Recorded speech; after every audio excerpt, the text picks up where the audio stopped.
여러분 안녕하십니까? CJB 뉴스입니다.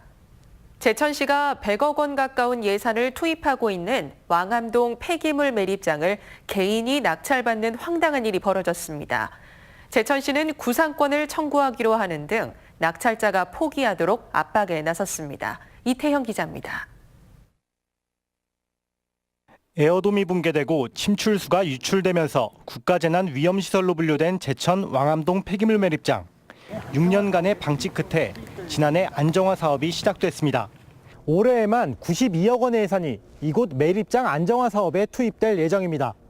그런데 돌발 변수가 생겼습니다. 얼마 전 개인이 대법원 경매 사이트를 통해 2억 8천만 원의 매립장을 낙찰받았기 때문입니다. 올해 경매에 참여할 예정이었던 제천시는 황당하기만 합니다. 저희가 매입 뛰는 3억 정도 준비하고 있었는데요. 올해 예산에 이제 계산을 했습니다. 근데 이제 작년 12월 달에 그 안양에 있는 이제 그 사람이 낙찰을 받았는데 제천시는 용량이 꽉 찬 매립장을 왜 낙찰받았는지 진위 파악을 하는 한편 대응책 마련에 나섰습니다. 아직 잔금 납부 기간이 열흘 넘게 남은 상황에서 안정화 사업비에 대한 구상권 청구 등을 이유로 매입 포기를 권유하고 있습니다. 그 사람이 소유권을 받고 있게 되더라도 우리는 일단 행정 대집행을 하기 때문에 계도 통지는 해주고 투자되는 돈에 대해서는 그 사람들한테 그 행정 대집행에 관한 구상권 청구는 이제 저희가 할 거고요. 수년 만에 겨우 부지 활용 방안을 찾아낸 제천 왕암동 폐기물 매립장. 개인 낙찰이라는 돌발 변수로 또다시 차질을 빚게 됐습니다. CJB 뉴스 이태현입니다. 전국 최장기 미분양 관리 지역인 청주시의 아파트 적체 물량이 빠르게 해소되고 있습니다. 청주시에 따르면 지난달 말 미분양 물량은 2,258가구로 미분양이 절정에 달했던 지난해 8월보다는 25.3%, 764가구가 감소했습니다. 이는 신규 물량 감소와 임대 전환 효과로 실제 입주가 시작되면 미분양 수치는 더 낮아질 것으로 전망됐습니다. 학생 인권이 강화되고 교육청이 명예퇴직 요건을 대폭 완화하면서 교단을 떠나는 교사들이 다시 늘고 있습니다. 충북교육청에 따르면 다음 달 명예퇴직 교원은 1년 전 전체 인원인 169명에 육박하는 166명으로 올해 하반기까지 합하면 전체 규모는 200명을 훨씬 넘을 것으로 예상됐습니다.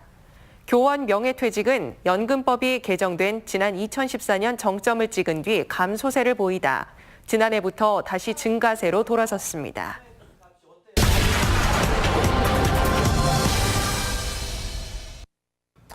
충북 오송은 보건의료 6대 국책기관과 대학, 그리고 연구소와 산업시설이 어우러진 꿈의 바이오 클러스터입니다. 그런데 산업용지가 완전히 고갈돼 향후 수년 동안 겨울잠을 자게 생겼습니다. 오송 1산업단지는 오래전에 산업용지 분양이 완료됐고 이 산단은 산업용지 113만 제곱미터 가운데 단 2필지만 남아있는 상태입니다. 그나마 2필지 모두 3만 3천 제곱미터가 안 되는 소규모 필지인데다가 한 필지는 외국인 투자 전용 용지입니다. 3산단은 현재 국가산업단지 지정 절차를 밟고 있는데 산업용지 공급 시점이 아무리 빨라도 5, 6년은 좋게 걸릴 것으로 예상됩니다. 결론적으로 현재 오송에 산업용지가 완전히 고갈됐고 이런 상태가 향후 수년 동안 지속될 거라는 얘기입니다. 충북 최대 성장 동력인 오송이 향후 수년 동안 미래 투자가 단절된다는 건 보통 심각한 문제가 아닐 수 없습니다. 오송의 성장을 여기서 멈추게 할 수는 없습니다. 용지 고갈로 현실화된 구체적인 피해 사례와 대책은 없는지 전해드리겠습니다. 오송 1산업단지에서 바이오 의약품을 만드는 이 회사는 생산 규모를 늘리기 위해 충청북도에 공장 용지를 의뢰했습니다. 하지만 땅이 없다는 답변을 들었습니다. 시장 선점이 생명인 제약업계 특성상 잠시도 머뭇거릴 수가 없어 급한 대로 공장 내 유휴부지를 활용하기로 했습니다. 지금 땅이 없으니까 돈이 있어도 투자를 할 수도 없고 그렇다고 이제 오송에 뿌리 내리는 게 있는데 다른 지역에다가 공장을 짓는 것도 회사 입장에서는 부담이죠. 오송의 산업용지가 고갈돼 투자를 못 받은 사례는 대여섯 곳에 이르는 것으로 알려졌습니다.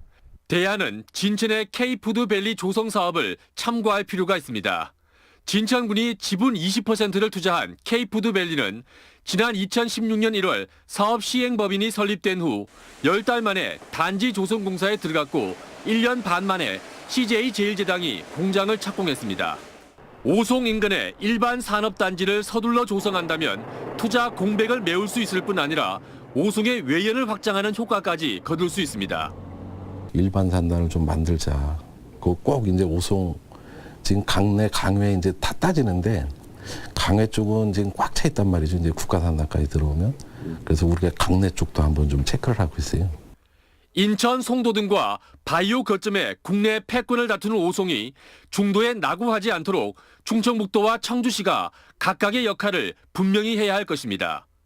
CJB 뉴스 조상우입니다.